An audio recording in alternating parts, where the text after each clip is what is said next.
Bismillahirrahmanirrahim. Assalamualaikum warahmatullahi wabarakatuh.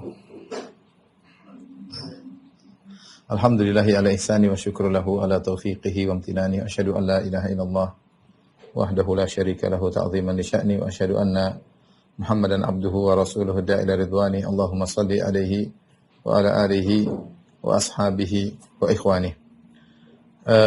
Hadirin dan hadirat yang dirahmati Allah Subhanahu wa taala. Alhamdulillah kita memuji dan memuja Rabb kita Allah Subhanahu wa taala yang memberikan kita kesempatan untuk saling bisa menasihati, dan pada kesempatan kali ini kita akan bahas perkara yang sangat penting terkait dengan kebahagiaan kita di dunia maupun di akhirat, yaitu keterkaitan kita dengan Al-Qur'an. Sejauh mana kita terkait dengan Al-Qur'an, maka sejauh itu pula lah Allah akan berikan kita kebahagiaan di dunia, terlebih lagi di akhirat. Allah Subhanahu wa taala, Taha ma anzalna 'alaikal Qur'ana litashqa. Kami tidak turunkan Al-Qur'an kepada engkau wahai Muhammad litashqa, sehingga kau sengsara. Kata sebagian ulama, ai litas'ad, tetapi Al-Qur'an turun kepadamu agar kau bahagia, ya, agar engkau bahagia. Allah Subhanahu wa taala berfirman, "Inna hadzal Qur'ana yahdi lillati hiya aqwam." Sungguhnya Al-Qur'an ini memberi petunjuk kepada yang terbaik. Kalau seorang ingin meraih keterbaikan dalam urusan apapun, maka Al-Quran adalah petunjuknya. Dia ingin menjadi terbaik dalam kehidupan berkeluarga, Al-Quran adalah petunjuknya. Dia ingin menjadi yang terbaik dalam kehidupan sosial, maka Al-Quran petunjuknya. Dia ingin menjadi pemimpin yang terbaik, maka Al-Quran adalah petunjuknya. Dan Allah mengatakan, "Inna hadzal Qur'ana yahdi lillati hiya aqwam." Sungguhnya Al-Quran itu memberi petunjuk ke jalan yang terbaik, yang terlurus, yang paling afdal, ya. Makanya Nabi SAW dalam banyak khutbahnya mengatakan, Inna ahsanal kalami kalamullah. Sungguhnya yang terbaik adalah firman Allah Subhanahu wa taala. Ikhwan akhwat yang dirahmati Allah Subhanahu wa taala, yang menyedihkan adalah kita hidup di zaman yang sebagian kaum muslimin atau banyak kaum muslimin yang meninggalkan Al-Qur'an. Sebagian kita membaca semuanya, apa saja dia baca, kecuali Al-Quran dia tidak baca.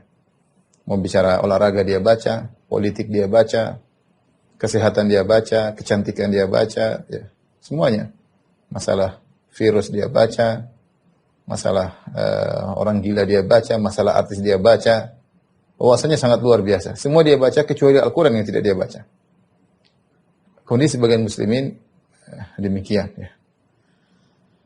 Sebagian kaum muslimin hanya membeli Al-Quran, kemudian dia hias Al-Qurannya berwarna emas, dengan bentuk yang besar, dengan ghilaf, sampul yang indah, kemudian diletakkan di rak sehingga berdebu. Dan itu banyak kejadian seperti itu. Sebagian kaum muslimin, sebagian kita tidak membuka Al-Quran kecuali di bulan Ramadan.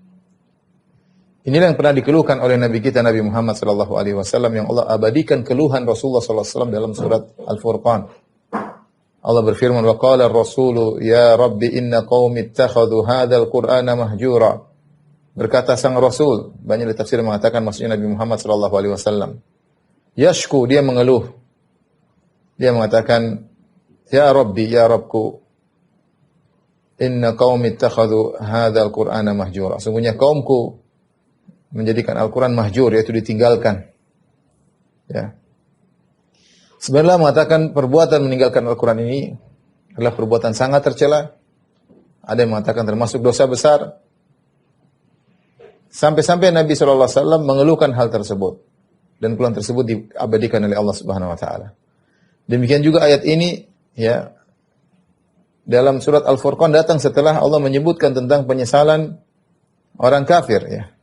Wa yauma orang zalim, yauma ya'addu adh-dhalimu 'ala yadayhi yaqulu ya laitani ittakhadhtu ma'ar rasul sabila ya wailata laitani lam attakhidh fulanan khalila laqad adallani 'ani adh-dhikri ba'da idh ja'ani wa kana asy-syaitanu lil insani khadhula wa qala ar-rasulu ya rabbi inna qaumi ittakhadhu hadzal qur'ana mahjura. Itu ayat sebelumnya Allah berfirman tentang orang zalim yang menyesal pada hari kiamat, yang menggigit tangannya, dan dia berkata, seandainya dahulu saya mengikuti jalan Rasulullah, sungguhnya dahulu saya tidak mengikuti jalan si fulan. Sungguh dia telah menyesatkan aku dari mengingat Allah Subhanahu wa taala. Dan ini adalah perbuatan tercela, dosa besar yang menjadikan dia tersiksa pada neraka jahanam. Kemudian setelah itu baru Allah menyebutkan bagaimana keluhan Rasulullah sallallahu alaihi wasallam. Ini adalah hal yang menyedihkan ketika kaum muslimin yang disebut dengan umat Quran malah meninggalkan Al-Quran. Dan kita melihat kondisi di zaman sekarang, zaman medsos, zaman ledakan informasi, zaman kepo, ya. Subhanallah, orang-orang tersibuk dengan hal yang tidak bermanfaat. Al-Quran mereka tinggalkan. Agar kita lebih jelas sejauh mana kita ini jauh dari Al-Quran, ya, bagaimana kita menghiasi hidup kita dengan Al-Quran, sebenarnya kita jauh dari Al-Quran. Saya akan bacakan penjelasan Al-Imam Ibnu Qayyim rahimahullahu ta'ala tentang hajrul Quran. Di antara hajrul Quran itu meninggalkan Al-Quran adalah hajru sama'ihi wal imani bihi wal isuqa ilaihi, yaitu tidak mau mendengar Al-Quran, tidak menyimak Al-Quran dengan baik, tidak beriman dengan Al-Quran. Ini salah satu bentuk meninggalkan Al-Quran. Orang kafir jelas mereka tidak beriman, selesai. Itu adalah bentuk meninggalkan yang sangat parah. Tapi di antara bentuk-bentuk juga meninggalkan Al-Quran yang sebagian kaum muslimin terjerumus di dalamnya, di antaranya tidak mau mendengar Al-Quran, ya. Sibuk dengan mendengar yang lain. Sibuk dengar musik-musik, sibuk dengar cerita-cerita, sibuk dengar dongeng-dongeng. Dahulu Nadhr bin Harith, salah seorang tokoh orang-orang Quraisy, bagaimana cara dia memalingkan orang-orang agar tidak mendengar Al-Quran? Dia buat cerita-cerita. Dia sering bersafar ke Persia, ke Romawi, kemudian dia pulang bawa cerita tentang Rustum, tentang Kaisar, tentang macam-macam. Agar orang-orang tidak mendengar ayat-ayat Allah tapi sibuk dengar cerita-ceritanya. Itu di antara tafsir dari firman Allah Subhanahu wa taala, "Wa minan nasi may yashtari lahwal hadithi liyudhilla an sabilillah." Ada di antara manusia ada yang yashtari lahwal hadith, yang membeli perkataan sia-sia untuk memalingkan manusia dari jalan Allah. Di antaranya perbuatan Nadhr bin Harith, ya, yang membawa cerita-cerita dari luar negeri, dari Romawi, dari Persia, sehingga orang sibuk mendengar cerita tersebut, lalai dari membaca Al-Quran, lalai dari mendengarkan Al-Quran yang dibacakan oleh Nabi sallallahu alaihi wasallam. Di antara tafsir dari firman Allah, "Wa minan nasi may yashtari lahwal hadithi liyudhilla an sabilillah" adalah al-ghina, nyanyian, musik-musik. Lihatlah bagaimana banyak kaum muslimin yang sibuk dengan musik-musik, hafal beragam lagu, hafal beragam nada, ya. Bahkan kunci-kuncinya pun dia hafal. Kemudian Al-Quran, entah berapa surat yang dia hafal, mungkin tidak ada yang dia hafal. Ini contoh, ini saya tidak bicara tentang orang kafir, saya bicara tentang kaum muslimin. Sebagian kaum muslimin.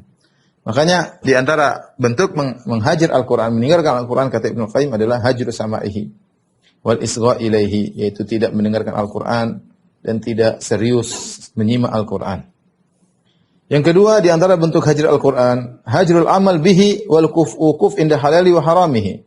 Yang kedua adalah tidak mengamalkan Al-Quran. Mungkin seorang baca, mungkin seorang menghafal, tapi dia tidak mengamalkannya. Dia tidak berhenti pada halalnya dan haramnya. Sekedar baca saja. Dan ini kesalahan sebagian kaum muslimin. Jadikan Al-Quran hanyalah bacaan tilawah. Makanya Al-Fudail bin Iyad pernah berkata, yang merupakan teguran bagi kita semua, kata beliau, "Innama unzilal Qur'an liyu'mala bih, fattakhadhan nasu qira'atahu amala." Sungguhnya Al-Quran itu diturunkan untuk diamalkan. Maka orang-orang hanya mencukupkan bentuk pengamalan Al-Quran dengan membacanya saja. Dan ini kesalahan. Kita bahagia, sekarang ini banyak orang-orang yang belajar tajwid dengan baik, banyak qurra, ahli Al-Quran, dibukalah pondok-pondok tahfidz, itu suatu hal yang menyenangkan, sangat menyenangkan hati. Tapi tidak cukup sampai di situ saja. Ya. Seorang bukan hanya mencukupkan diri dengan baca saja, benar baca dapat pahala. Tapi yang lebih penting daripada sekedar membaca adalah mentadabburi kemudian mengamalkannya. Ya. Jadi kita punya, kalau boleh saya sebutkan di sini, ya, Al-Quran tujuannya diantaranya ada 3, ya. Qiraah, membaca.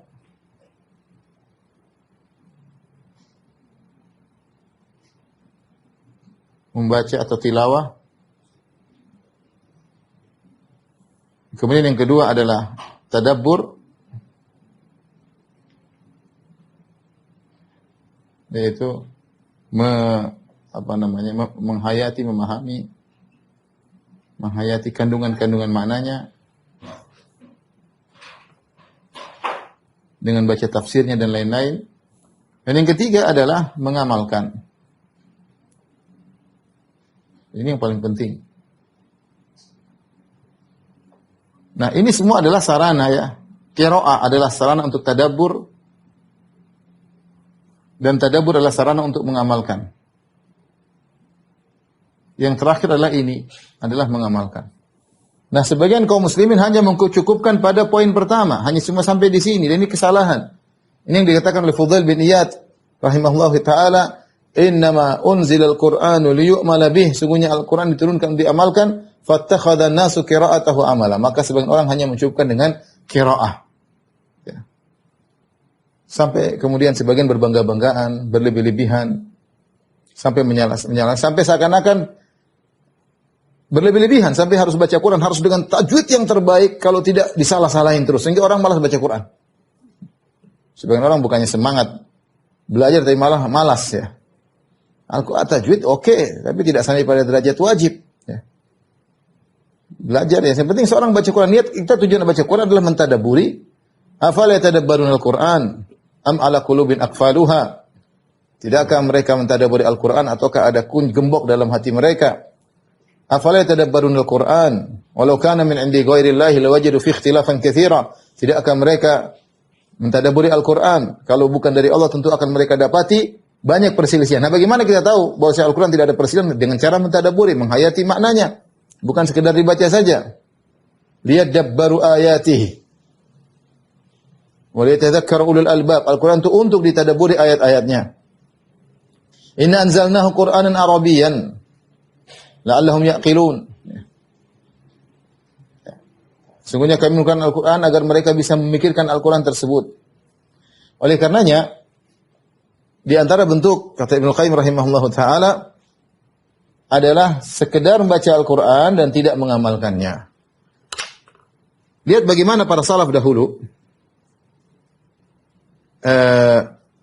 Saya bacakan pernyataan dari Abu Abdurrahman As-Sulami, salah seorang tabi'in rahimahullahu taala. Dia berkata, "Haddatsana alladziina kanu yuqri'unana al-Qur'an ka Utsman bin Affan wa Abdullah bin Mas'ud wa ghairihima." Orang-orang yang telah mengajari kami Al-Qur'an, dia tabi'in, yang mengajari dia Al-Qur'an adalah para sahabat. Sungguh telah mengabarkan kepada kami orang-orang yang mengajarin kami Al-Qur'an seperti Utsman bin Affan dan Ibnu Mas'ud radhiyallahu ta'ala anhumma, dan juga selain mereka berdua, annahum kanu idza ta'allamu min Nabi sallallahu alaihi wasallam asyra ayatin lam yujawizuha hatta yata'allamu ma fiha min al-ilmi wal amal. Dahulu para sahabat kalau mereka belajar dari Nabi sallallahu alaihi wasallam, ya, mereka belajar 10 ayat dari Nabi sallallahu alaihi wasallam, mereka tidak melampauinya sampai mereka mempelajari apa kandungannya, ilmunya dan amalnya bagaimana. Jadi mereka belajar ilmu dan mereka belajar penerapan. Qalu, mereka berkata, fata'allamna al-Qur'ana wal ilma wal amala jami'an. Kami pun belajar Al-Qur'an, ilmunya, tafsirnya dan juga amalnya sekaligus. Ya. Makanya dulu para salaf, para sahabat dahulu mereka sampai cukup lama untuk menghafal satu surat. Bahkan disebutkan, ya, salah seorang dari mereka menghafal Al-Baqarah sampai 8 tahun. Karena bukan sekadar hafal doang, mereka hafal ilmu tafsirnya dan bagaimana pengamalannya. Wa qala Anas bin Malik radhiyallahu anhu berkata, "Kana rajulu idza qara'a Al-Baqarah wa Ala Imran jadda fi ayunina." Di antara kami kalau ada seorang sudah hafal Al-Baqarah dan Al-Imran, maka dia agung di sisi kami. Jadi berarti orang ini sudah hebat. Sudah berapa ayat yang dia pahami tafsirnya, sudah berapa ayat yang dia amalkan. Kita alhamdulillah, ya, banyak orang-orang serius dalam qiraat, baca, ya. Tapi bukan itu tujuan Al-Quran yang paling utama. Bagaimana kita mau menghiasi kehidupan kita dengan Al-Quran? Bukan menghiasi dengan bacaan saja. Penerapan. Al-Quran Sekarang hanya sekedar ya dicari keberkahannya, dibaca begitu saja, dicari keberkahannya, taruh di rak. Ya. Yang kita perlukan adalah pengamalannya. Yang kita perlukan adalah pengamalannya. Oleh karenanya, ini sebagai ya, masukan bagi kita. Kita tahu sejauh mana kita ini meninggalkan Al-Quran. Di antaranya adalah meninggalkan beramal dengan Al-Quran. Hanya sibuk membacanya, lupa untuk berusaha menerapkannya. Yang ketiga,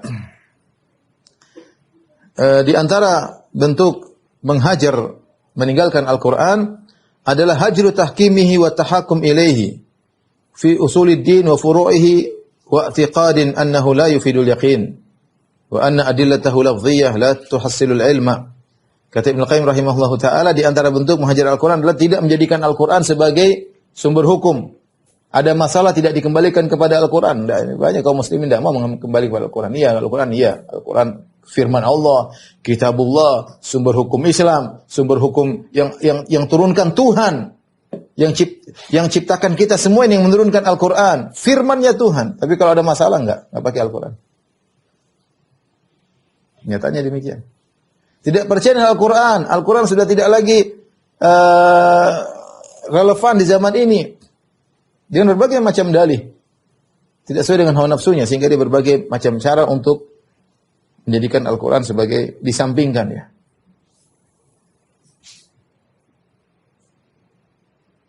Ini di antara bentuk menghajar Al-Quran. Yang keempat, hajru tadabburihi wa tafahumihi wa ma'rifati ma aradal mutakallim bihi minhu. Di antara bentuk menghajar Al-Quran adalah tidak mentadabburinya. Ya tadi kalau tidak mengamalkan, di antara juga tidak mentadabburinya, karena tadabbur adalah sarana untuk mengamalkan. Kita tidak belajar Al-Quran kita tidak baca Al-Quran dengan apa, menikmati. Al-Quran banyak sekali kisah-kisah Nabi yang kita hendaknya kita masuk dalam lautan faedah dari kisah-kisah tersebut. Al-Quran ini Allah Subhanahu wa taala turunkan surat yang Allah turunkan kepada kita untuk kebahagiaan kita, namun tidak kita seriusin. Saya bilang kalau ada raja mungkin kirim surat sama kita baca, mungkin kita baca berulang-ulang. Apa maksud raja ini? Kenapa kirim surat kepada saya? Allah Subhanahu wa taala kirimkan Al-Quran memuliakan kita semuanya dengan menurunkan Al-Quran firman-Nya langsung. Diturunkan oleh malaikat Jibril kepada manusia terbaik Muhammad sallallahu alaihi wasallam. Kemudian sampai kepada kita sementara kita tidak berusaha untuk memahami apa maksudnya. Kita baca begitu saja. Ya. Kita saja kalau baca berita, kita baca serius. Ada berita di website, ada berita di internet, kita baca maksudnya apa. Kita menganalisa, subhanallah. Kita menganalisa, kita mengkritiki. Baca Al-Quran hambar. Ini maksudnya apa? Tidak kita perhatikan maksudnya apa ini. Ya, maksudnya apa? Ini di antara bentuk menghajar Al-Quran adalah meninggalkan tadabbur Al-Quran.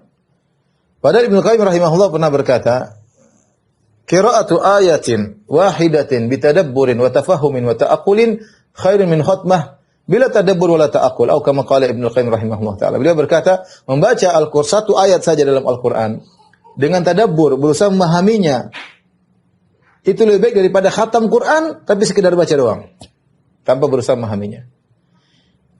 Jadi kita nikmati ayat tersebut. Dengar ya. Kalau Allah berfirman, dengar apa maksudnya. Dan ini tidak mungkin kita bisa kerjakan kecuali dengan membaca tafsir-tafsir yang dijelaskan oleh para ulama. Jadi kita sebutkan di sini bentuk-bentuk menghajar Al-Quran.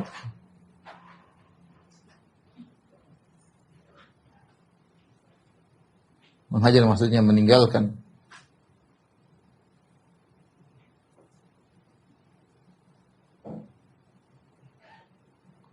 Yang dijelaskan oleh Ibnu Qayyim rahimahullah ada 5 ya. Yang pertama tadi adalah tidak mendengar Al-Quran.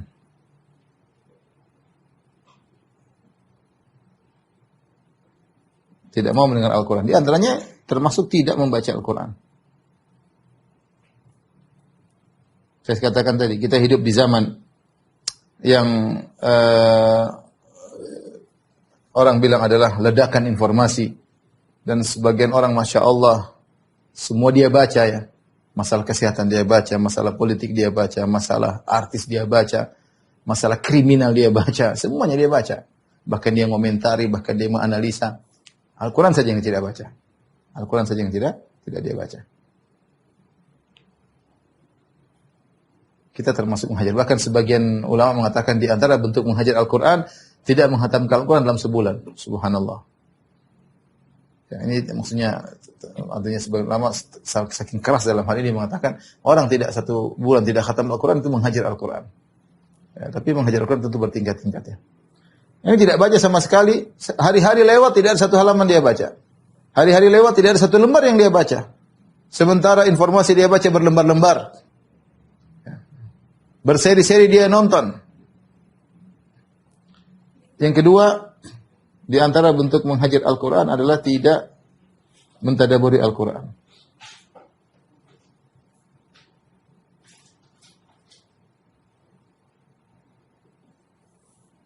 Yang ketiga adalah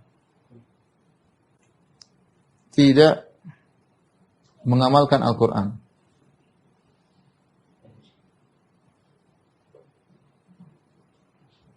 Yang keempat adalah tidak berhukum kepada Al-Quran.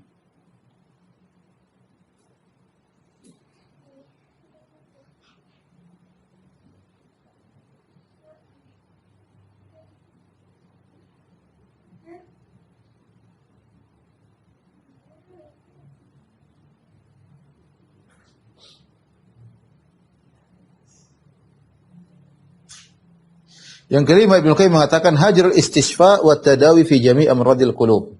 Yang kelima, tidak menjadikan Al-Quran sebagai obat dalam penyakit hatinya ya. Penyakit-penyakitnya termasuk penyakit hati.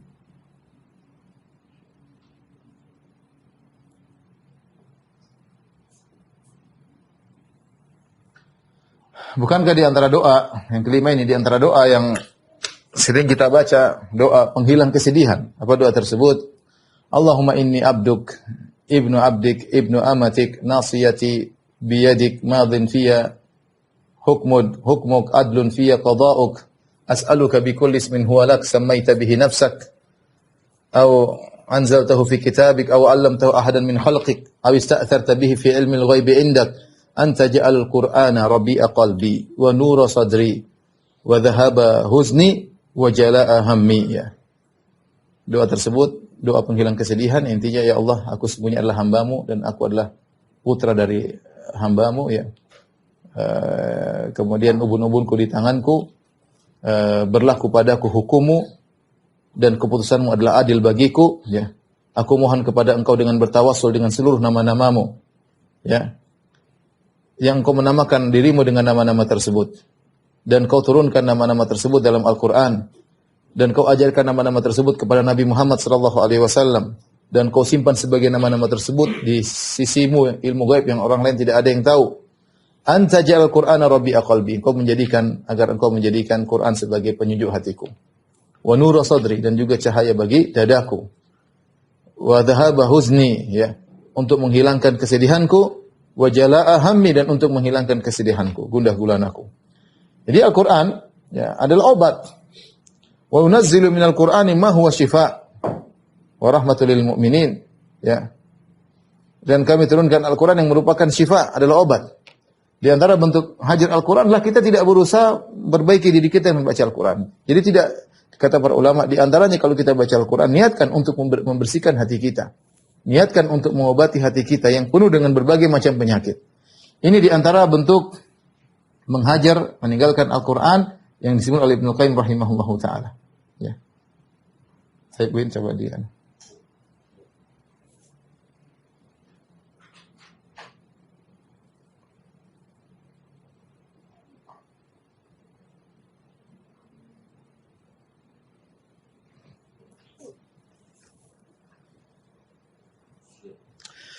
Baik, ikhwan dan akhwat yang rahmatillah subhanahu wa ta'ala.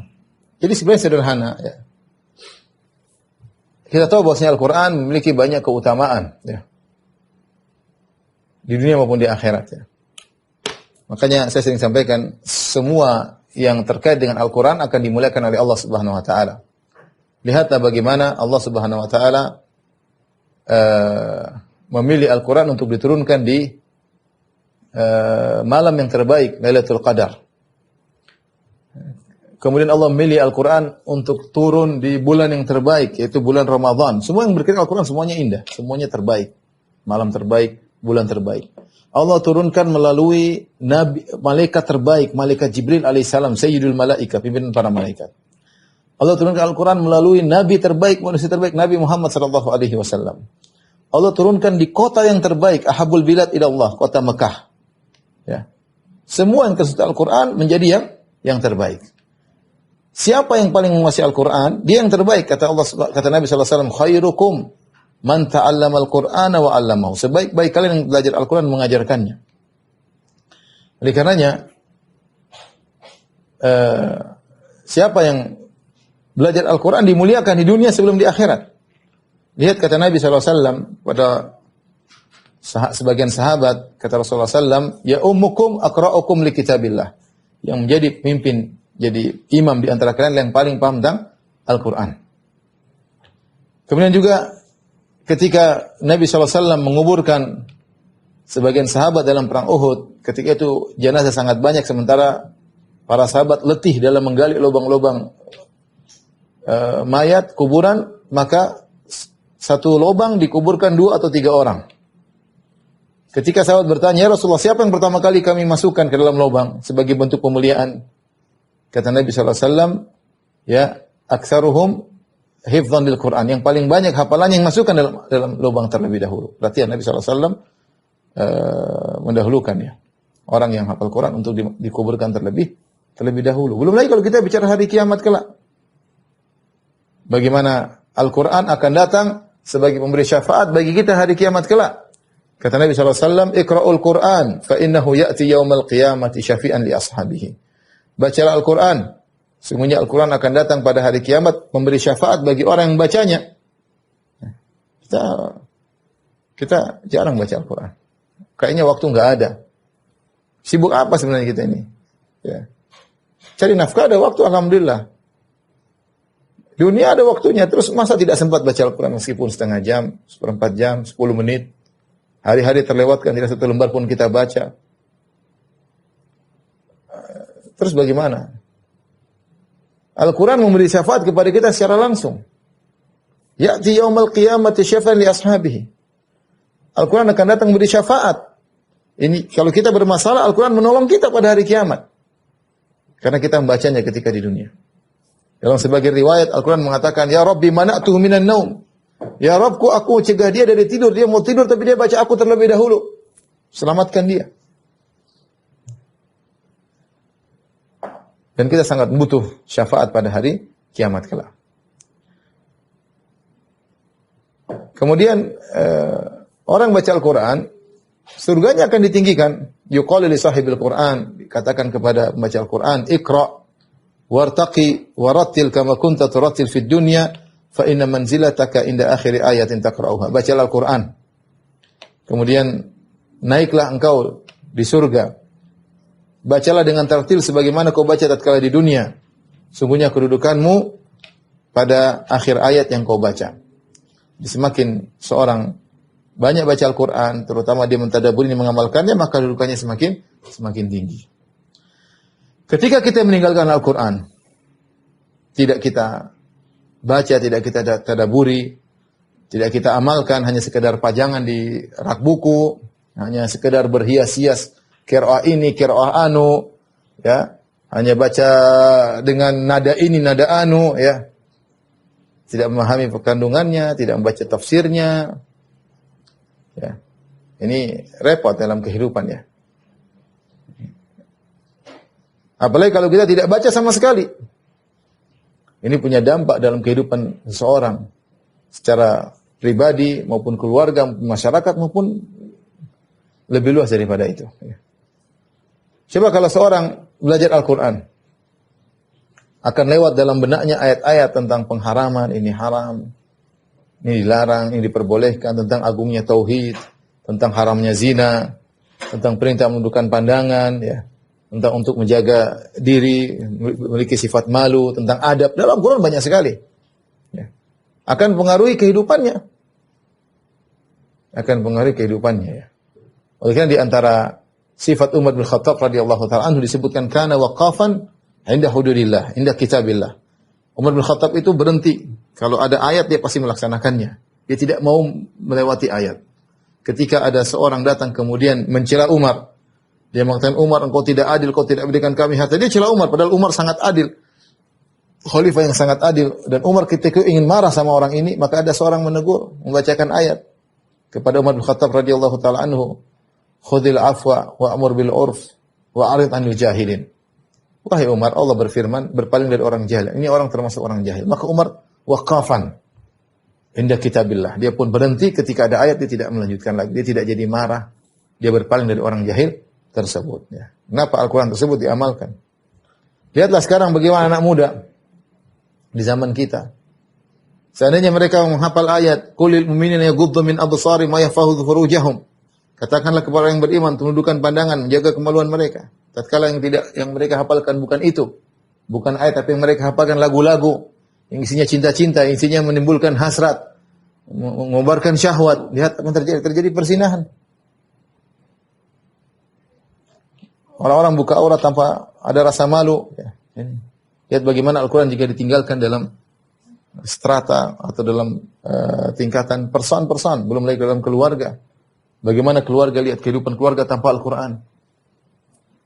Yang ada cuma layar televisi, kemudian hadir nonton film ini, biasa nonton Korea, biasa lagu dangdut, biasa lagu pop. Seperti itu.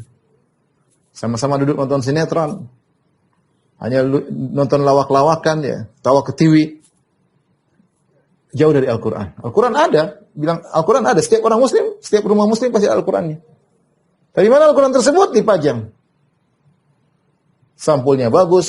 Dalamnya warna kuning. Luar biasa. Bahkan Al-Qurannya ada merah-merahnya dalam tulisannya. Masya Allah. Tapi kapan dibaca? Sering berhari-hari lewat tidak dibaca. Bagaimana rumah tangga seperti ini? Bagaimana menterbiak anak-anak sementara orang tua seperti ini? Jauh dari Al-Quran. Pakar dalam bidang dunia, Al-Quran nggak ngerti sama sekali. Menyedihkan.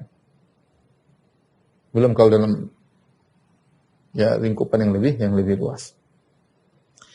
Oleh karenanya, marilah kita, ini semua teguran bagi kita semua, bukan bagi antum saja, bagi saya pribadi. Yang kita masih jauh dari Al-Quran, masih kurang dalam perhatian terhadap Al-Quran, padahal itulah kitab kebahagiaan. Ya, hudan lil muttaqin, petunjuk bagi orang bertakwa. Kita ingin bahagia, seringlah baca Al-Quran. Mencari kebahagiaan. Dengan selain Al-Quran, kita tidak akan bahagia. Yang mengatur hati kita adalah Allah Subhanahu wa Ta'ala. Yang bagian hati kita adalah Allah Subhanahu wa Ta'ala. Yang menyuruh kita bahagia dengan Al-Quran adalah Allah Subhanahu wa Ta'ala. Ya.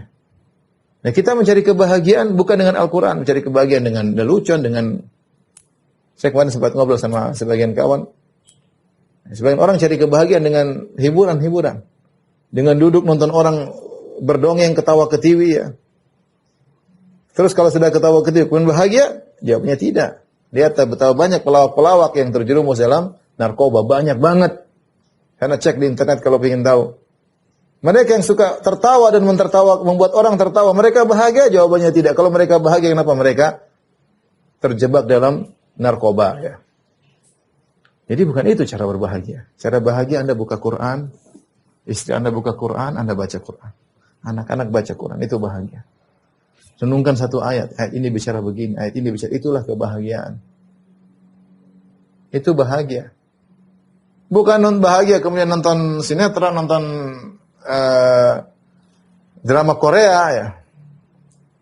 Makanya saya pegel banget lihat sebagian dai kemudian yang seakan-akan membolehkan drama Korea, waliyadzubillah, ya. Ngajari orang-orang nonton drama Korea. Astagfirullah. Oleh karenanya ikhwan dan akhwat yang Allah Subhanahu wa Ta'ala, sudahlah kita ini terlalu sibuk dengan berbagai macam berita, lupa membaca Al-Quran. Sekali lagi maksud saya bukan berarti kita ini menjadi orang yang seperti katak dalam tempurung, tidak tahu apa-apa. Enggak, kita punya pengetahuan tentang berita politik, sebagian kita tahu, berita tentang kesehatan kita tahu, tapi ada porsinya. Jangan sampai ini semua mengalahkan porsi Al-Quran. Ya. Anda ingin bahagia, perbanyak porsi Al-Quran. Bukan sebaliknya Al-Quran, sekedarnya, sesempatnya baca Al-Quran. Ini salah. Tidak menyisihkan waktu untuk baca Al-Quran, ya. Apalagi kalau dalam Ramadan, hendaknya kita fokus baca Al-Quran. Baca, pahami maknanya, situlah kita akan mendapatkan kebahagiaan, dan Allah akan berikan kita bahagia di dunia sebelum di akhirat. Ini saja kepada rekan-rekan sekalian yang saya sampaikan. Kurang lebih saya mohon maaf. Wabillahi taufiq wal hidayah. Assalamualaikum warahmatullahi wabarakatuh.